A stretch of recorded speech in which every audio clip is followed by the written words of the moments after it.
Hola amigos, Javier here for Hum of the Earth. Signing in from Laguna de Concha, a big beautiful lake near the city of Pasto, where I'm currently staying. One of the many lovely locations that I've spent some time at in my 2.5 months bicycling through Colombia. During my time here in Colombia, I've gone to pretty much any, the vast majority of destinations a tourist would think of going to. I've done a deep dive. And the result of that is that I have the ultimate Colombia itinerary. With a little asterisk. This itinerary is for people who would prioritize seeing the real Colombia in all its beauty, such as we are looking at right now. Prefer seeing that over sitting on the beach. Not that there's anything wrong with sitting on the beach. In fact, if you do prefer this type of relaxing vacation, I do have some recommendations for you. So I started off my vacation in Cartagena, and I really enjoyed it, especially because at the time I was familiarizing myself with Colombia's history, and Cartagena has bucket loads of it, or should I say shiploads.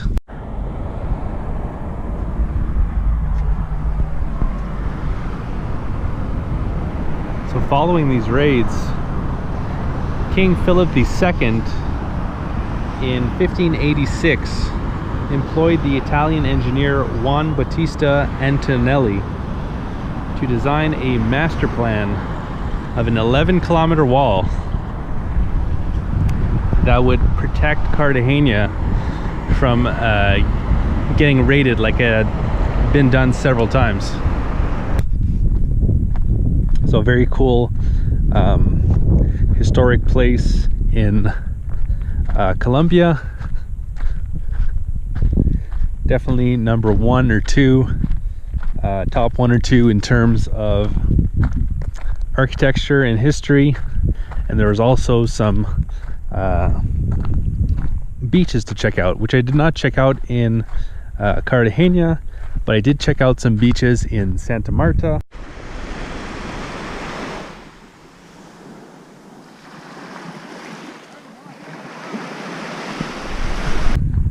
And I also went snorkeling.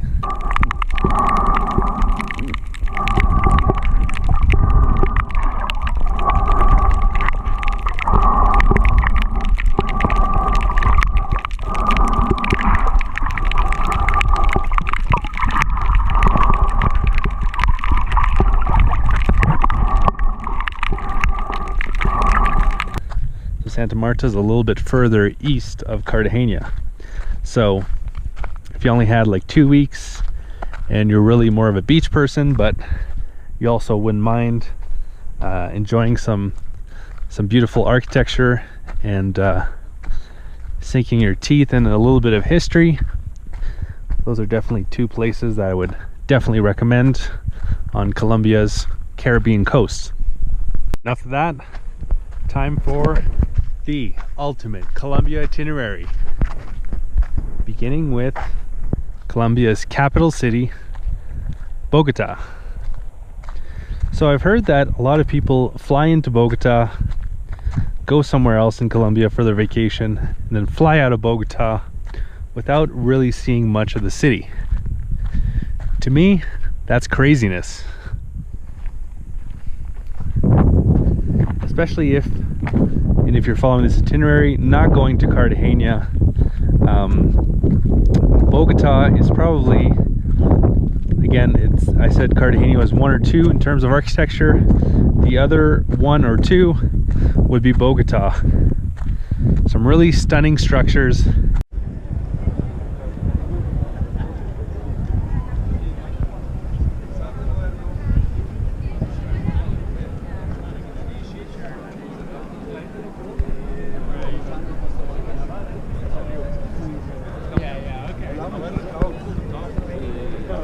Here we have Simon Bolivar Plaza, probably the most iconic part of Bogota.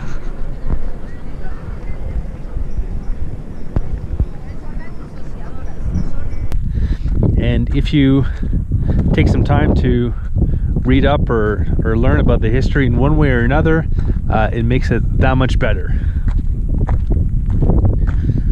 And I'd say the best way to visit Bogota and learn more about the amazing history of Bogota and of the country, I would recommend taking at least one free walking tour.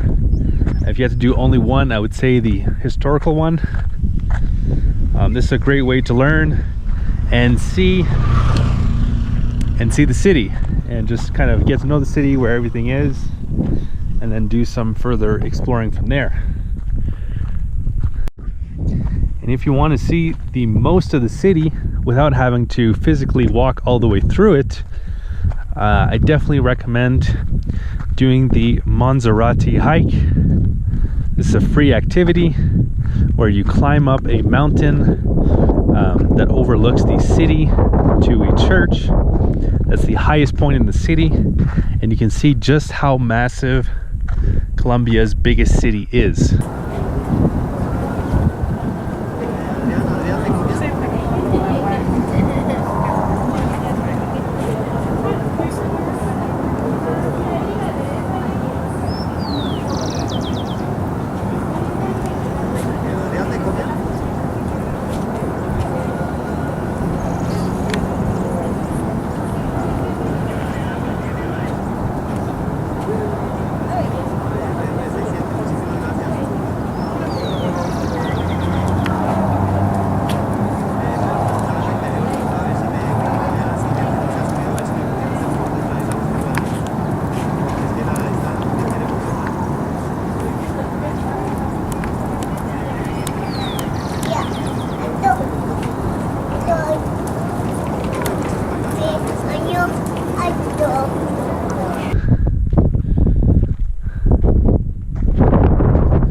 Stretches further than the eye can see. Of course, Bogota being such a big city, there's lots of great places to stay.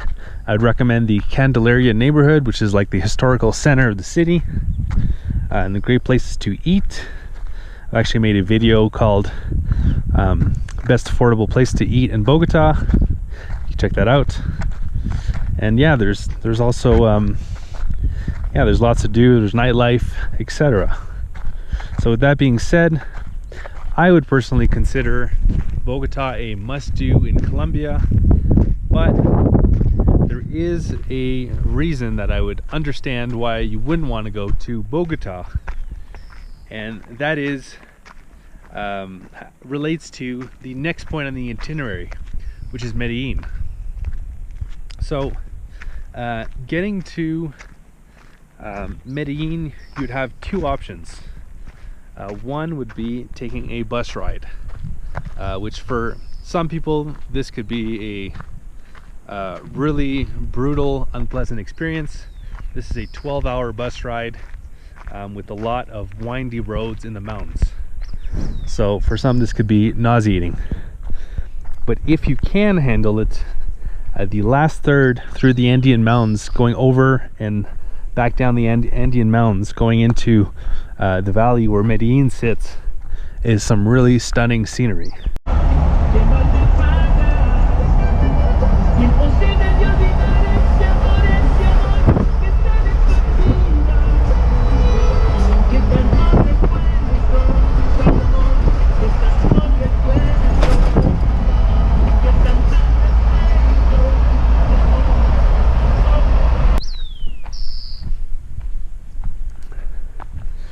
But if you'd really still like to see Bogota, which I recommend, definitely recommend you do, and then Medellin after, which is in accordance with the ultimate Colombia itinerary, I'd advise you to consider the option of taking a flight from Bogota to Medellin. Now this at first sounds a little bit ridiculous, but if you look in advance, you can get tickets as cheap as the equivalent of $40 US. The very most you'd be paying something like 60. So when you compare $40 to the 18 to like 25 for the bus ride, without all the nausea and just the long bus ride in general, starts to make sense. All right, so Medellin, a name that perhaps you've heard before, maybe not in the best context. Medellin in the late 80s, early 90s was kind of the headquarters for the Medellin cartel, which was one of the most violent drug organizations in history. In fact, at that time, many people considered Medellin to be the most dangerous city in the world. Since then, it's gone over quite a transformation, and is now the hippest city in Colombia. So there's a lot of people moving there, young people, so really good nightlife. Again, like Bogota, I'd really recommend taking a walking tour just to see what the city was like before, how it's changed, and how awesome it is today.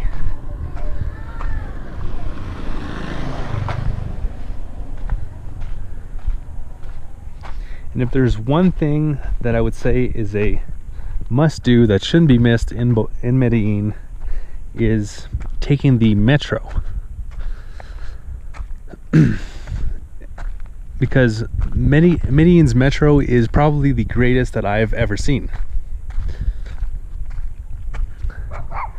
At least in terms of enjoying it. Taking Medellin's metro from one end to the city to another is the best way to see the city. This is because, unlike your typical metro, which goes underground, Medellin's metro goes over the city.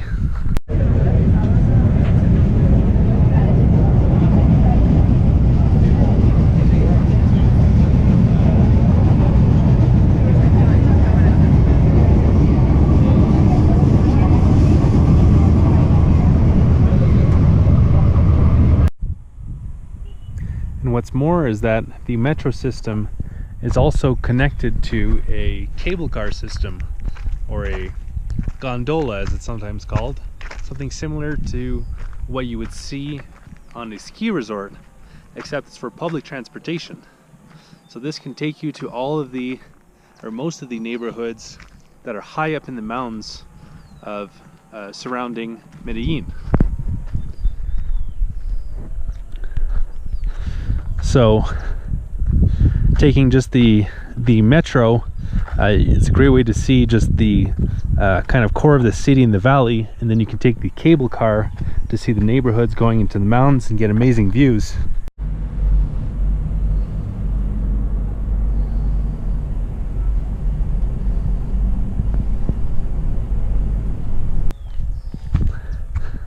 All for the low price of 2,400 pesos, which is less than a US dollar. So for 2,400 pesos, you can ride the metro to a point, and then transfer to the gondola, all on the same ticket. And there's even a cable car that goes way up into the Andean mountains, out of the city to Parque Arví, which is a park where you can go hiking and check out some flora and fauna.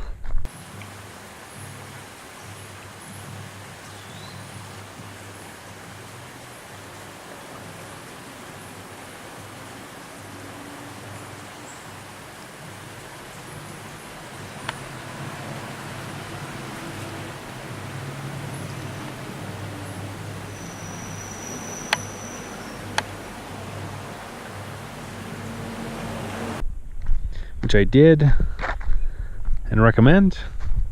But that cable car is a little bit more expensive.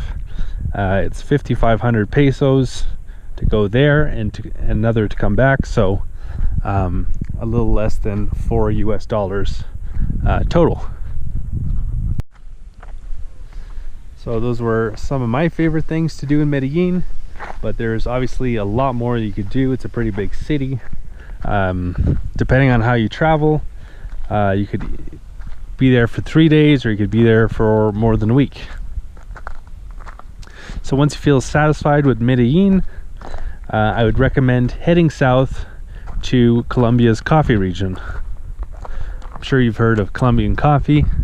They're quite famous for it, and this coffee region south of Medellin is where the majority of it is produced. So this is somewhere where you could go for a coffee tour, which I did not do. Can't speak too much about that. So when visiting the coffee region, there's quite a lot of options in terms of places you could stay. There are 3 kind of bigger cities: Manizales, Pereira in Armenia, and then there's the smaller town of Salento.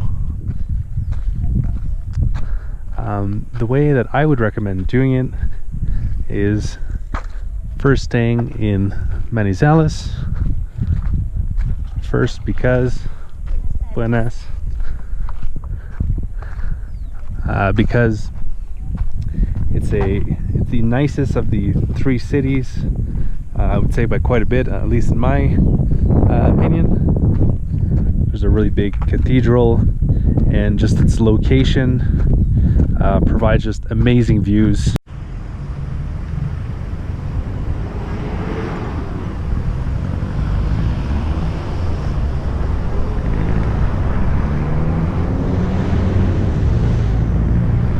Like the city is kind of way up in the mountains, and it's just a beautiful place.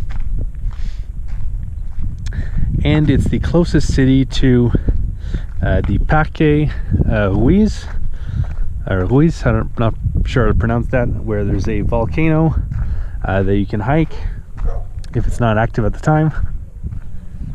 I did not actually do that hike, but I did speak to someone who did, and just kind of read about it, and it looks pretty awesome.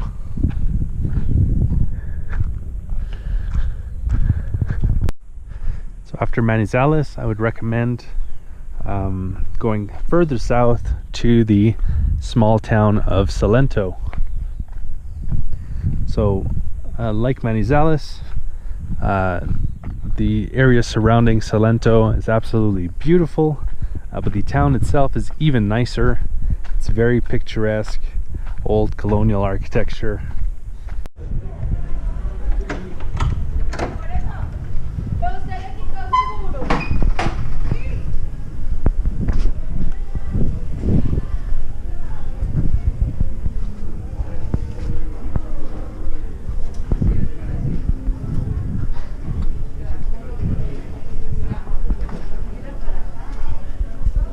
And just a really pretty little town.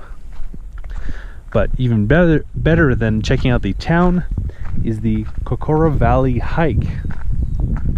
So in the Cocora Valley, we have an interesting phenomenon where you have large areas where it's just kind of grass, it's kind of cold out there, but then you have these really tall palm trees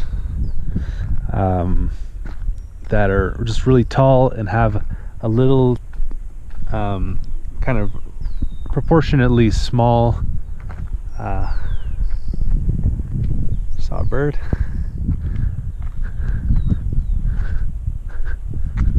A lot of birds in Colombia. Yeah, so proportionally small kind of palm head at the top, and it's just kind of a really unique scene that I don't think you could see anywhere else, and I definitely recommend doing that hike.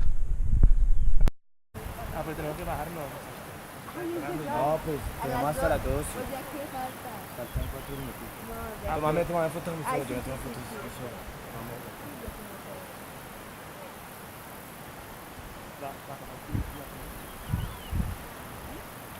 Pues no sé cómo sentate ahí, pues me lanzan las palmas. ¿Viste las que yo te tomé?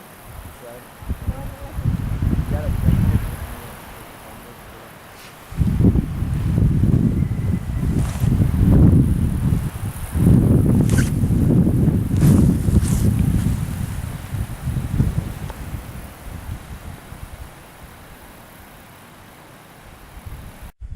And while you're in Salento, you're very close to coffee farms and that accept visitors and tours. So if you want to do that, it's very easy to do so from Salento. And as far as Armenia and Pereira, I did bicycle through these cities. I did not stay there. I do think they have hostels, but I don't really much see the point of staying in these cities. They're kind of modern looking cities, but nothing really extraordinary in my opinion. If you really want to just spend some time in a city, you know, you've done in Medellin, and Manizales is the city of open doors, because the people are just super friendly, and I can definitely confirm that. So I definitely say that you can skip Armenia and Pereira.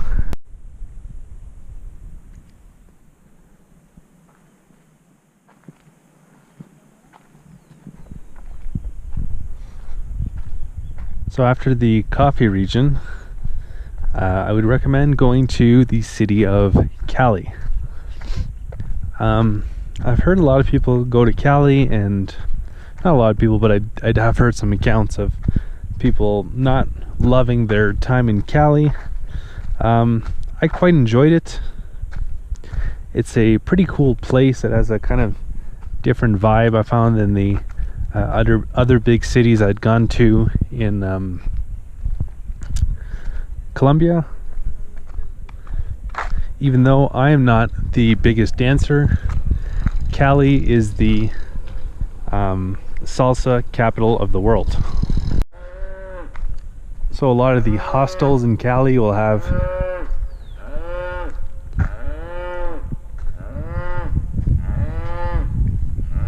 looks like the cow's done talking.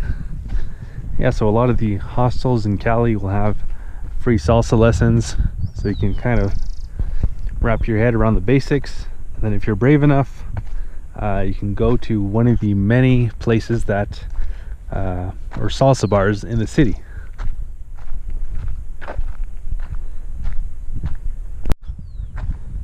And like most major cities in Cali, it's quite an old city, so there's some cool colonial architecture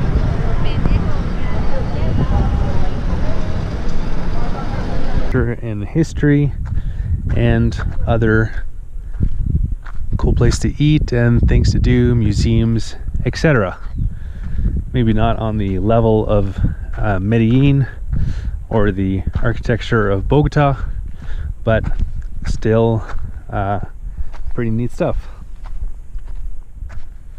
So obviously I don't know how long you'd be planning to go to Colombia, but if you came on a one-way ticket, or if you somehow had an arrangement to fly into Bogota or Medellin and then fly out through another airport, Cali would be a place where you could do so, because it has an airport.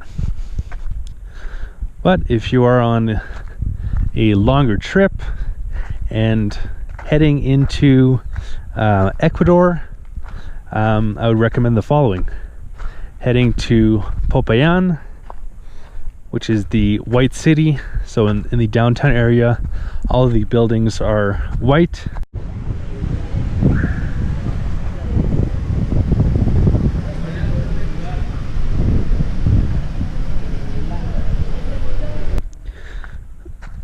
And this wasn't just done because it's cool aesthetically. There's an interesting historical reason why everything is painted white.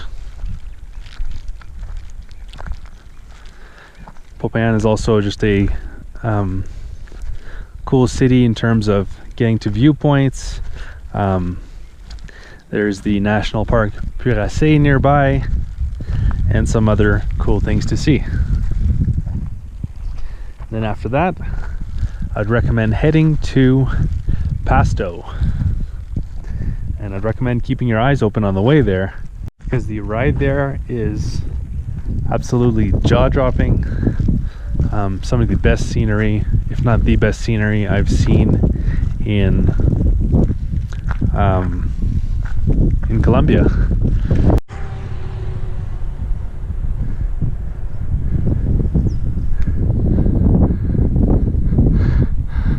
So Pasto doesn't really seem to be a place that's heavily touristed. More of a stopover for people going to Ecuador. But I definitely say it's worth checking out, and even possibly making your base for some pretty awesome hikes that you can do in southern Colombia, such as Volcán Azufral and Lago de Azufral, which is a really bright blue greenish volcanic lake near the town of Tuqueres. So that's a day trip you can do out of Pasto. And also there's nearby that, south of that, there's the Volcán Cumbal, which is the highest volcano in southern Colombia, which borders Ecuador. And on a clear day from the top of Cumbal, you can see the Pacific Ocean. And about half an hour car ride southeast of Pasto, we have Concha Lake, which we're looking at right now.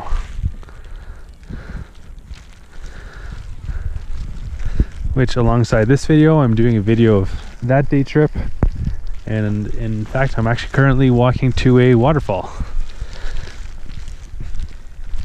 Yeah, so those are some cool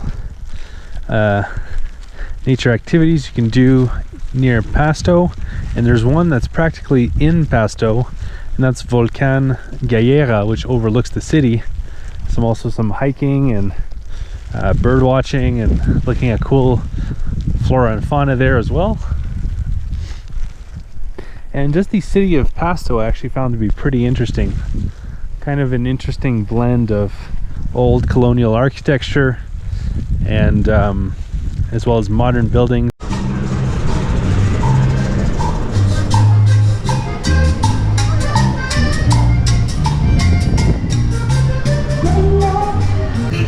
So for a long time, it was after that most of Colombia had been declared its independence, Pasto remained kind of separate from Colombia in that regard.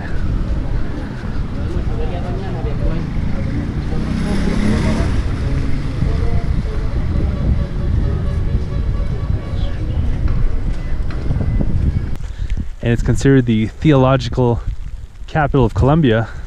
It's kind of its religious epicenter, so there's a lot of cool churches.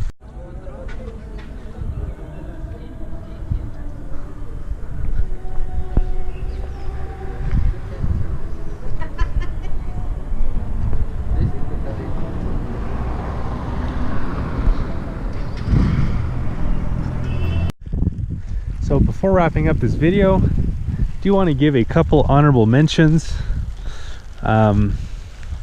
such as the town of San Gil and the surrounding area.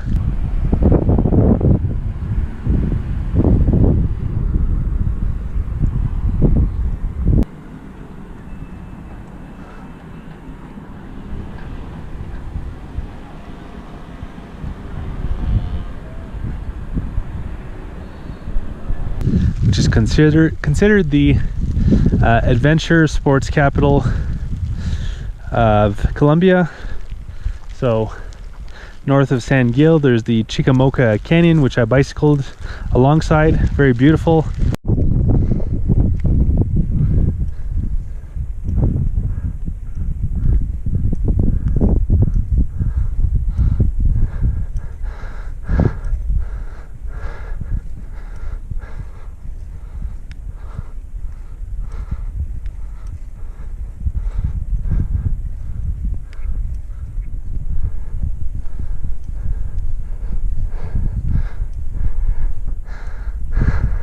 that's a good place to go paragliding.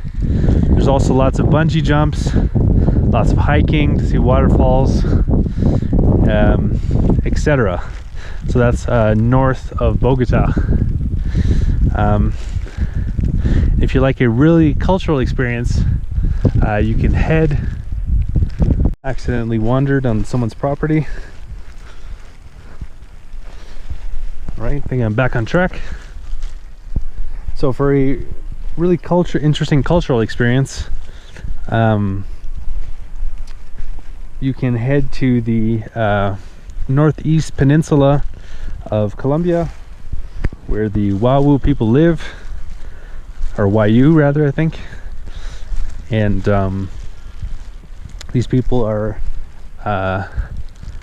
both citizens of Colombia and Venezuela, and they live pretty differently than the rest of Colombia, so that's pretty interesting.